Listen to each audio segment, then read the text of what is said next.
Semanda agamenya embazi era ge gajiyunga. Bassebo ne bannyabo n'ekigula enkumbi kiddawo ng'eyagigula w'amaanyi. Ekikubya enkuba okiriira wakalu.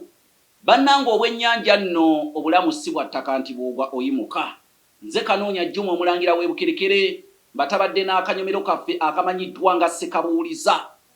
Ebibuuzo ebimbuuziddwa ku nsonga y'olulimi Oluganda ku byafaayo ku buwangwa n'ennono byenziramu mu kanyomero kano. Naye gwe wenna osobola okukateekamu ssente ng'oyita ku nnamba yange eri ku screen yeeyo, oba si ekyo n'osindika n'ekibuuzo kyo ne tukola enteekateeka nga tulinze naawe engeri ki gye nnyinza okiddamu kituuke ku buli muntu. Abassebo ne bannyabo, ekibuuzo olwaleero kye nzize nakyo kye kino. Kigenda bwe kiti. Kyabuuzibwa omukulu bamuyita Ssejjengo Fred, agamba abeera nnyana Makyaddondo era yeddira nvubu akabbiro njovu. Agamba nti ekibuuzo kyange kye mbuuza kigamba nti lwaki ebijja tebabisengula misana.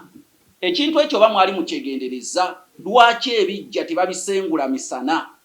Kaakati kambabuulire, ogezanga n'osengula ekijja mu ttuntu bw'ogwanga eddalu gwalimanya, eryo ddyo terivumulwa.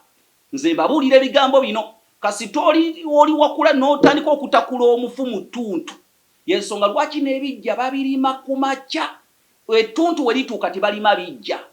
Emizimu gy'abantu giba ku miti egyo egisimbwa ku bijja nga kwe giwummulidde, era emiti egyo giyitibwa, emiti egyo bagiyita walujjo oba ekiwummuliro ky'emizimu, awo we gibeera. Bwe weebuze lwaki ku buli kijja kuliko emiti, kwe giwummulira mu biseera eby'omu ttuntu. Kati omuzimu tegusobola kulaba ng'otakula omulambo gwagwo n'osigala kye kimu. Wabula ebijja babisengula kiro olw'ensonga emizimu gibeera gyatambudde dda. Y'ensonga lwaki omuzimu gutambula ne guva Uganda ne gugenda n'aludda wa ne gugenda mu Amerika ne gugenda e Germany. Omuzimu ogwo gutambula gutya, gutambulira mu mpewo. Y'ensonga lwaki ogenda okulya ng'omuntu ali mu Amerika gamba naloose taata wange yafa alina byangamba. Gubeera gwavuddemu. Kati babaze emizimu egyo tegiriwo ne basengula ekiro, kubanga ekiro abantu we baloota, abantu abaafa kitegeeza emizimu giba gibaloosa.